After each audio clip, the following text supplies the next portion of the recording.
All right. So, um, this file that I'm showing you right here, this is on Blackboard inside the group project folder.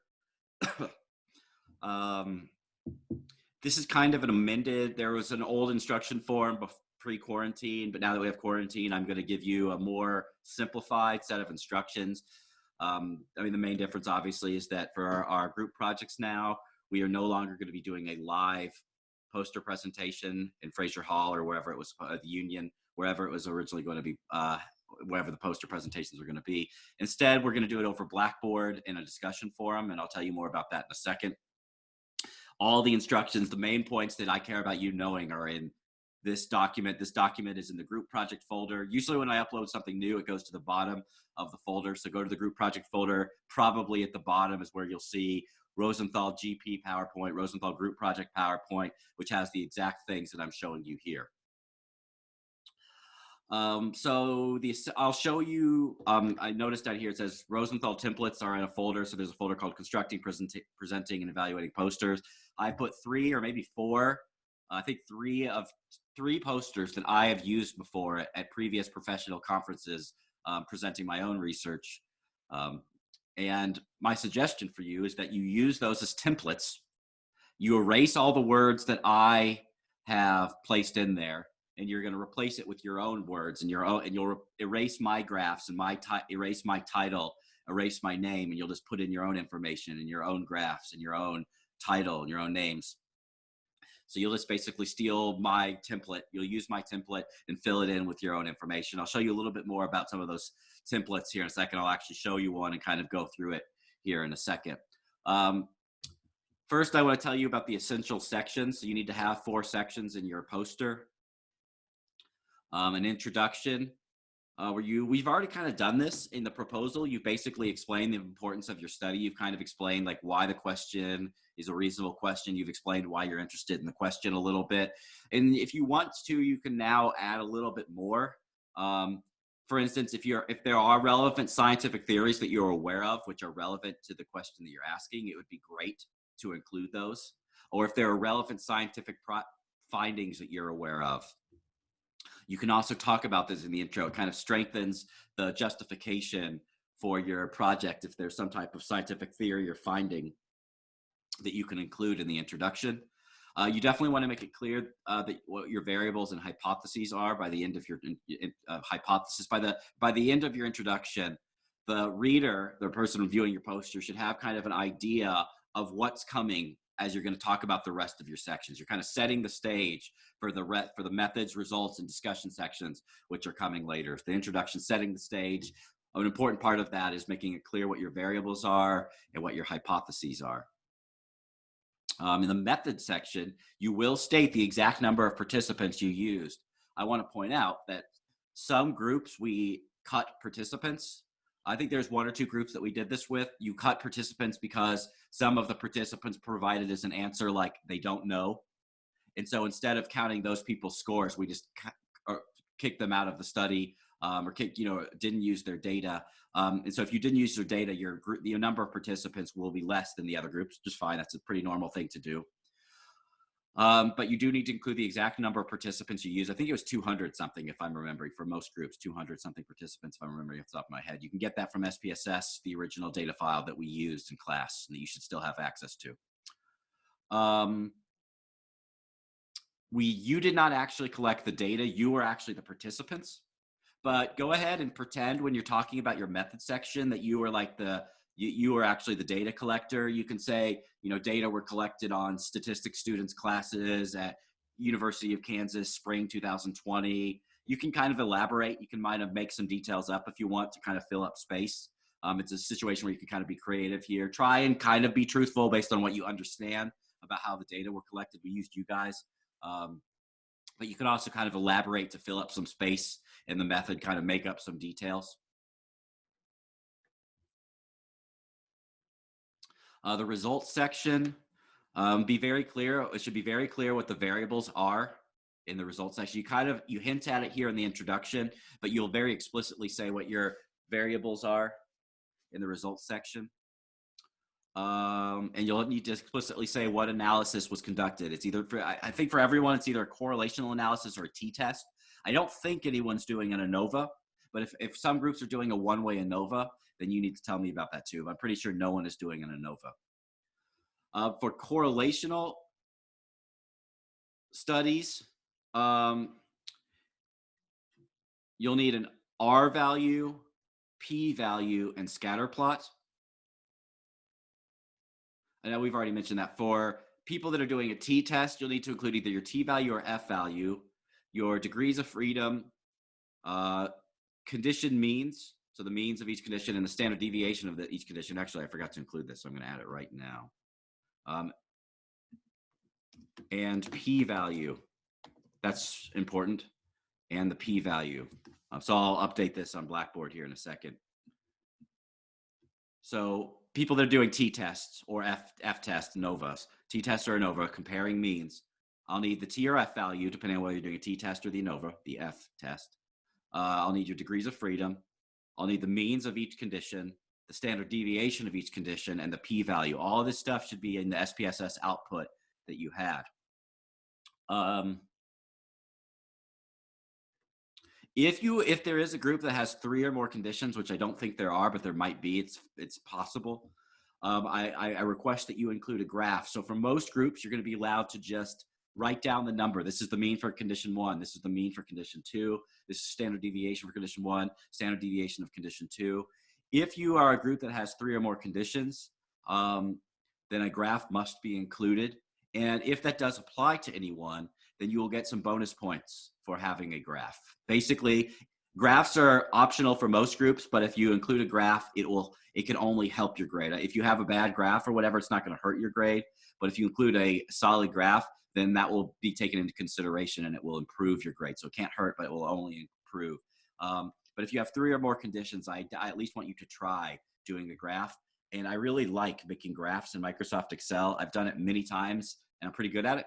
And I would be happy to help groups make graphs. There's also some instructions in some of the folders on Blackboard. There are some kind of instructions that walk you through how to make graphs in Excel. You can use those. But as I mentioned, I'm pretty good at it. I've had plenty of graphs published in professional journals, and I'm happy to help you make graphs as well. And then finally, the discussion section. Summarize the results. State whether your hypothesis that you stated in the introduction was correct or not, or if it's half correct, half not correct. And then if there are any limitations of the study, maybe future directions for your study. All that stuff in the discussion section. And then now I'll talk about some of the templates that I've included on Blackboard. These are in the folder called Constructing, Presenting, and Evaluating Posters. There's like 3 of them there. Here is one of them. So here's a poster that I presented at Society for Music Perception and Cognition 5 years ago now, I guess, 4 or 5 years ago, maybe 6 years ago, actually. It's a while ago. Time flies. So here's my poster, and it has 5 sections. So it's got an introduction, methods, results, and I called it conclusions. You can call it conclusions. You can call it discussion. Either one is fine. I also had this little square. I'll tell you a little. The reason I included this little square is because I kind of like needed to fill space. And so I was like, what can I do to fill space? And so I included that here. You don't necessarily need to have this 5th section. I just kind of did it to fill space. You can just erase this whole thing. And you'll have, so the 4 sections, once again, introduction, method, result, and conclusion/discussion. Those are the 4 ones you'll have. Each of these little rectangles that you see here is a PowerPoint text box. And you can adjust the text box. I can't adjust it right now because I'm in the full presentation mode. But the way you adjust it is you click on the box somewhere in the box, and then you can adjust the size by like clicking on the box and then clicking it and then pulling it in will make it smaller. Pulling it out will make it bigger.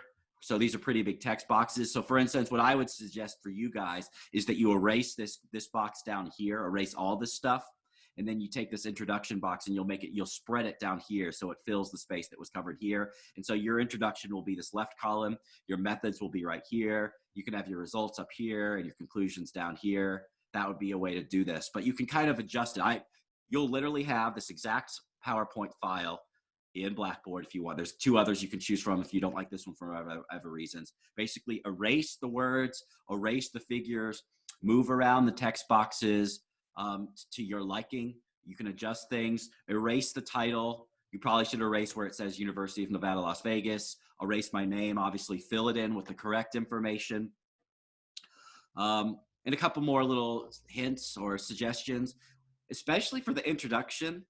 A tendency is for people to write paragraphs, which is technically okay, but really that's not the most helpful thing that you can do for a poster. My suggestion regarding the introduction is instead of just writing like a full abstract or writing a paragraph, is to write key bullet points, which is what I've done. Here's a bullet point, another bullet point, another bullet point, another bullet point. I have like 5 bullet points. And for some of those bullet points, I've supplemented it with pictures.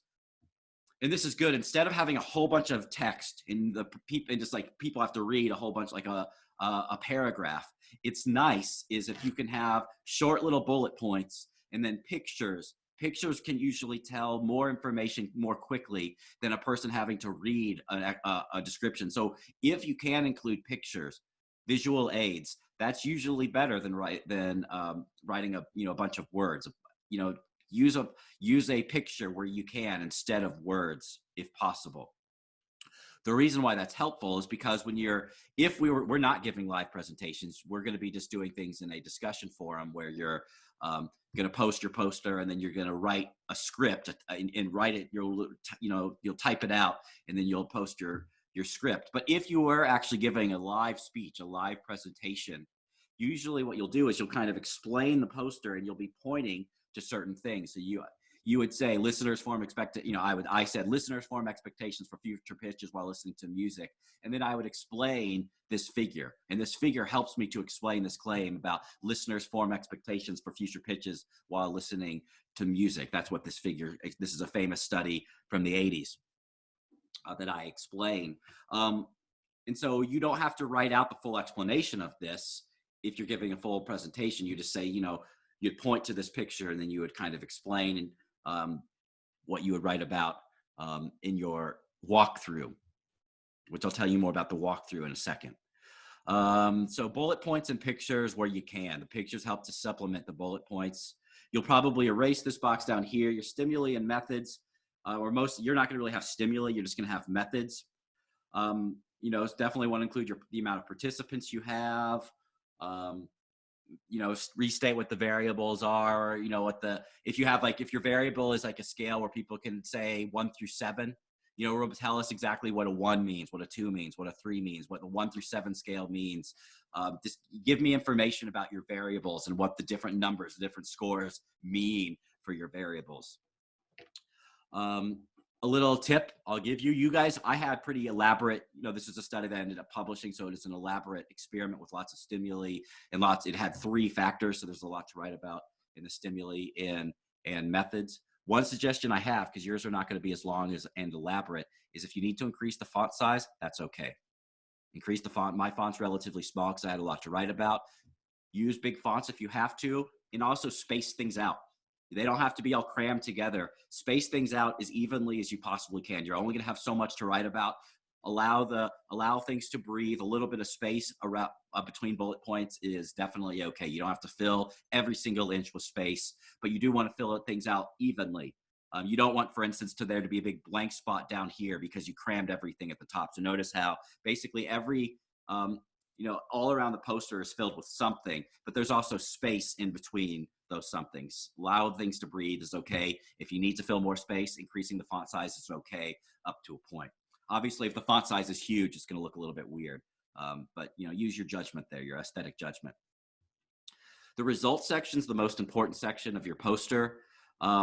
This is where you're going to include, if you're doing correlation, you'll tell me your R value, your degrees of freedom, your P value. You will post a scatter plot here if you're doing a correlational study. If you're doing a mean comparison, then you'll tell me your T value. You'll tell me your degrees of freedom. You'll tell me your P value. You'll tell me the means of your various conditions and the standard deviations of your various conditions. If you do make a graph for your means, you would put them here in the results. This is the section that I will be grading most strictly because this is a statistics course. And that's the one I care about the most, is that your results section makes sense. I'll be looking at things like, if you report that the means of your two conditions are both the exact same number, but you say there's a significant difference, then that's going to be weird to me, because if they're the exact same number, then there's not going to be a significant difference. So I'm going to look sure to make sure everything is self-consistent in your results section, that what you're saying seems reasonable. That if you say your sample size is 117 and you do an independent samples t-test, then I'll make sure that your degrees of freedom is 115, because n minus 2 is 115. Things like that, I'll be making sure that everything's consistent. The results section is what I'm really going to focus in. The majority of the points from this will be, are the results correct? And then you'll have a conclusion. You guys aren't going to have a whole bunch of conclusions like me. Once again, my study was kind of complex. You might have one, maybe even just two conclusions to space them out. You use bigger font if you want to. You can put like limitations of your study, future directions if you want to fill space. That's kind of the approach of the poster. Any questions or comments about the poster? I'll give you more information, say, but any questions or comments about what I was just talking about?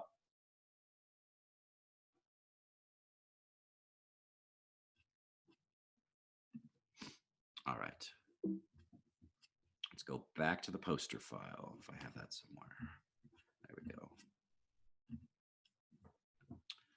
So I just showed you one template. I believe there's two others on Blackboard in this folder as well. You can use any of those. Any poster template's fine. Just erase what I did and put your stuff in it. So more about how you're actually going to do this. Originally, we were going to do this live in like the Union or Fraser Hall or somewhere in some room. We were going to do a live poster presentation. Obviously, we're not because of quarantine anymore. We're going to do it on Blackboard discussion.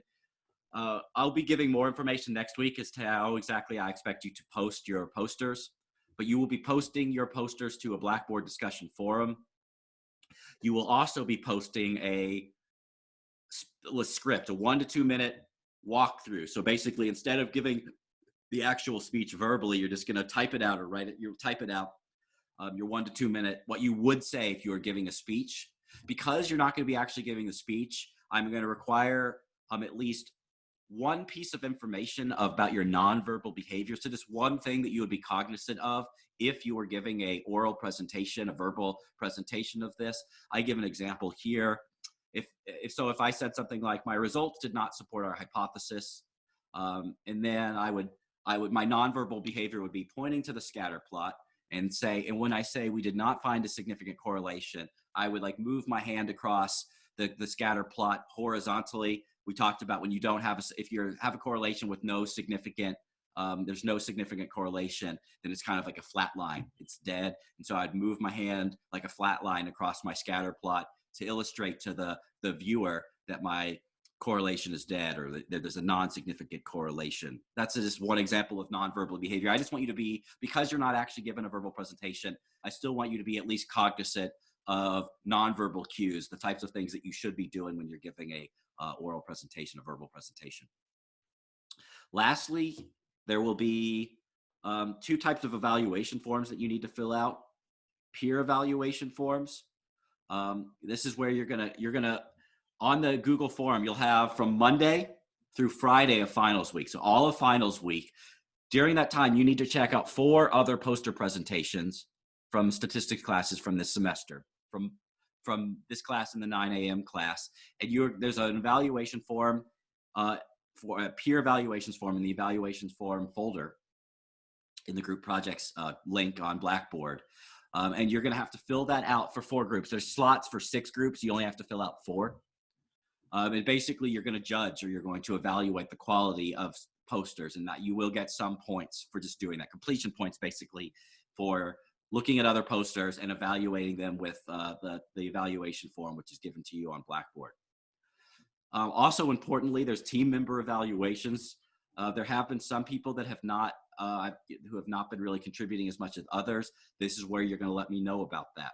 And that will, if it's unanimous, it's very clear that there's a member of the group who is not contributing as much as the others, then that can affect people's grade for the group project. So that's it.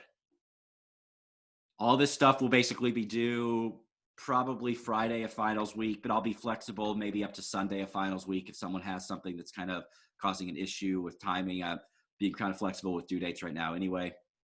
Any questions or comments about any of this? You people still out there? Yep, looks like you're still alive. Any questions or comments about any of this? Cool. Let's finish up chapter 10 if there are no questions.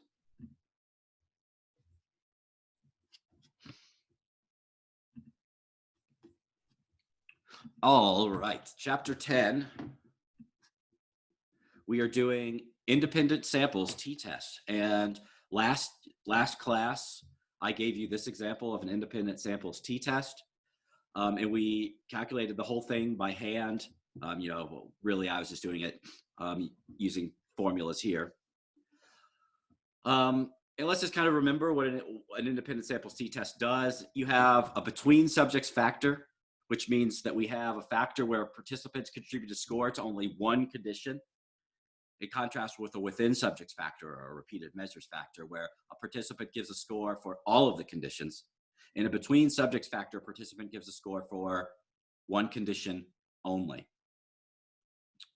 And we have two conditions, and we're comparing the means of those two conditions. Mean 1 is compared to mean 2. That's what an independent samples t-test do. It compares sample mean 1 to sample mean 2 to see if there's a significant difference. Our sample means for the example last time were 6 and 7. Are these two numbers significantly different from each other? We did this stuff by hand, and we concluded that there was a significant difference because our t-value that we calculated was -3. Our critical t was plus or minus 2.101. I want to see if people, real quick question for you. Our sample size was 20. We had 20 scores, 20 people. Does anyone remember what our degrees of freedom was for this example? 18. It was 18. 20 minus 2. The total sample size minus 2 is our degrees of freedom. Another way of doing that is you can take 10 minus 1, which is 9, plus 10 minus 1, which is 9. 9 plus 9 also equals 18. So there's kind of two ways of getting at the degrees of freedom. Probably the easiest is just the overall sample size minus 2, which you can see, by the way, the degrees of freedom, 18, is right there. So you look, we went to our t-table. Degrees of freedom is 18. Two-tailed test. Alpha equals 0.05. Those are the three pieces of information. We look on the t-table. It gives us the critical t-value. Our critical t-value was 2.101. It's a two-tailed test, so we care about negative 2.101 and positive 2.101. We determine, is -3, is that in the critical region? Is that in the rejection region? And it is, because -3 is well beyond negative 2.101. The center of the distribution is 0. 3 is way far away, and it's past negative 2.101. So we rejected the null hypothesis. We concluded there was a significant difference. We also did the exact same analysis in SPSS. Here's the data as they're entered in SPSS. This stuff over here, dummy code. I show you how to run it in SPSS. Here's the output in SPSS, the t-value. It gives us -3 again. Degrees of freedom, 18. The p-value was 0.008. This gives us the same decision whether to reject or accept the null hypothesis. Once again, we're going to reject the null hypothesis. Can anyone remember, why are we rejecting? I'm circling the p-value here, the sig two-tail, that's the p-value. Why, based on this number, would we reject the null hypothesis? Does anyone remember? It's less than 0.05, which is the alpha that we have. Nice, very good, well said. This is less than alpha. 0.008 is less than 0.05. Therefore, we reject the null hypothesis. And then the standard error estimated, they call it standard error difference. We call it estimated standard error. That's what the textbook calls it as well. But you can see that it's 0.3 repeating. So it's getting the same information in SPSS that we calculated by hand. It's always nice. By the way, if you're one of the groups doing a t-test, here's the standard deviation right here. It gives you the so that's what you would write: the mean for each condition, the standard deviation for each condition, the mean for each condition, the standard deviation for each condition.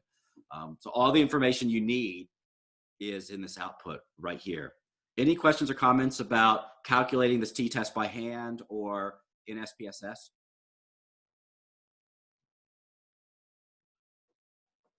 The last thing then is that we're going to do a confidence interval for this problem, and then I'll do another confidence interval for another example problem. Where can we put this?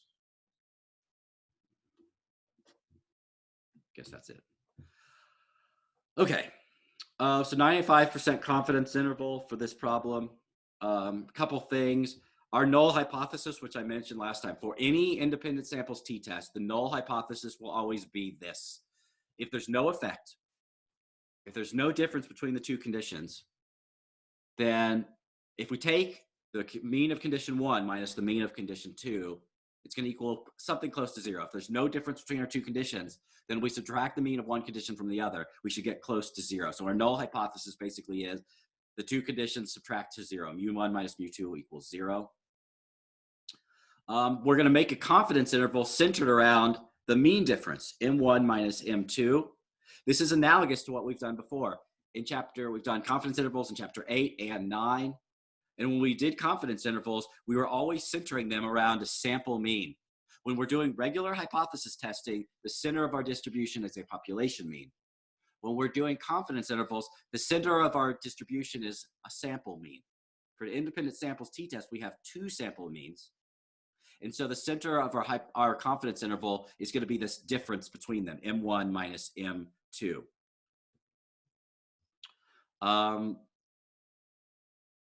So the way we calculate the confidence interval is using these formulas here. The formula structure-wise has not changed at all. It's always the same for a confidence interval. Some critical value, which you get by, and for the z value, when we did this with z, I just told you to memorize them, like is either 1.96 or 1.65. Those are the ones we used with z. I told you to memorize them. For t, though, we use the t table to find our critical t's. So if we're doing a 95% confidence interval, that means alpha is 5%. You look up two tails, because critical confidence intervals in our class will always have two tails. So you look up the critical t for alpha equals 0.05, two tails. That's the critical t that you use right here. You look it up in your t table. The estimated standard error, which either SPSS can calculate for you or you can do it by hand. And then the mean differences. Mean of condition 1, mean of condition 2, subtract them from each other. That's what you write right here. And you do that for the lower bound, that's like the negative side or the left side, and then the upper bound, which is the right side of the distribution. Here's where I plugged in all that information right here. So this is our critical t right here, negative. Our 2.101 is our critical t. We got that because we looked up degrees of freedom 18, two tails, alpha equals 0.05. If you go to your t table, you're going to see that where all those numbers intersect is 2.101. That's our critical t. So you put a negative in front of it for the lower bounds, negative. Multiply it by our estimated standard error, 0.3 repeating, plus, in parentheses, 6 minus 7, because those are the means of our two conditions. So when you subtract those out, you get 6 minus 7 is negative 1.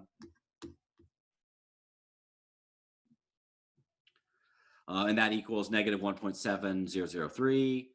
And the same thing down at the bottom, except it's positive. And so but when you add a negative number, add minus 1, you get negative. The negative is small. It's a little bit of so don't miss that negative right there. Negative 0.29967. So these two numbers, these are the confidence interval. Negative 1.7 to negative 0.299 approximately is our confidence interval.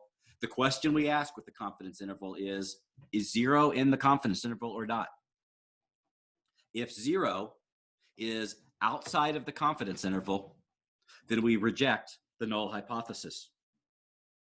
If 0 is inside of the confidence interval, then we accept the null hypothesis. We fail to reject the null hypothesis if 0 is inside the confidence interval. So 0 is not inside this interval.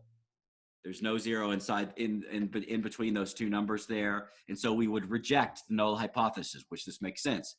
This is the same thing as the hypothesis test that we just performed, and we did it by hand with the t-value. T was greater than, the t-value of -3 was bigger than was further to the left of our critical t of negative 2.101.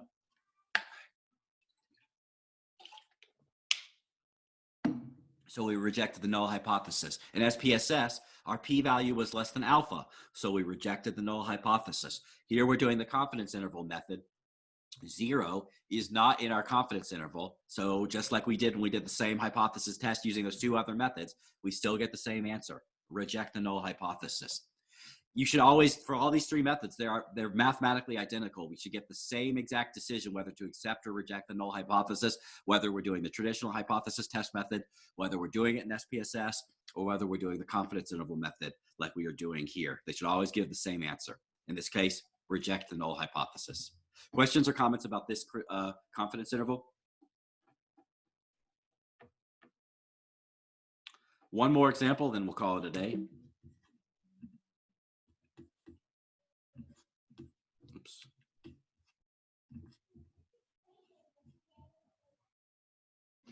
Okay, so here's another confidence, 95% confidence interval. So here we have two groups. One group watched Sesame Street when they were kids. The other group did not. So here's the Sesame Street group. And then they take a test later on in their schooling. And the question is does watching Sesame Street when you're a kid, does it improve your school performance when you're an older kid? And Sesame Street group, their score on the test, their school test later on in their life was 93. 10 people were in that group. So we had a sample size of 10 people that watched Sesame Street when they were kids. They got a 93 on some test when they were later on in their life when they took a test in school.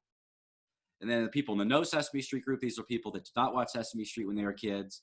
Their score, when they later on they took a test in school, they got an 85 in the test. And there was also 10 of them. Our total sample size was 20. Therefore, our degrees of freedom would be 18. 20 minus 2 is 18. Also, you could take the degrees of freedom for this group by itself. 10 minus 1 is 9. Plus the degrees of freedom for this group, 10 minus 1 is 9. 9 plus 9 also equals 18. Two ways of getting at the degrees of freedom. My preference is just taking the total sample size 20 minus 2, which equals 18. Our estimated standard error is just given to us. I just gave it to you, 2. So you don't have to calculate that in this problem. You don't have to look it up. I'm just giving it to you. Here's the confidence interval formula right here. Confidence interval formula right here. Same as I showed you on the previous slide. So let's just fill it in with the numbers. The critical T is still that we're using is still negative 2.101. Once again, that's because our degrees of freedom is 18. Two-tailed test. Alpha equals 0.05. Look that up in our T table. This is the number right there. We have a negative and a positive. Critical T. 2 is our estimated standard error. It's given to us right here. 93 is the sample mean 1 minus 85, which is sample mean 2. So the difference between these two numbers is 8. You work out the math, and we get the lower bound is 3.798. The upper bound is 12.202. And then you ask the question once again, is 0 in our confidence interval?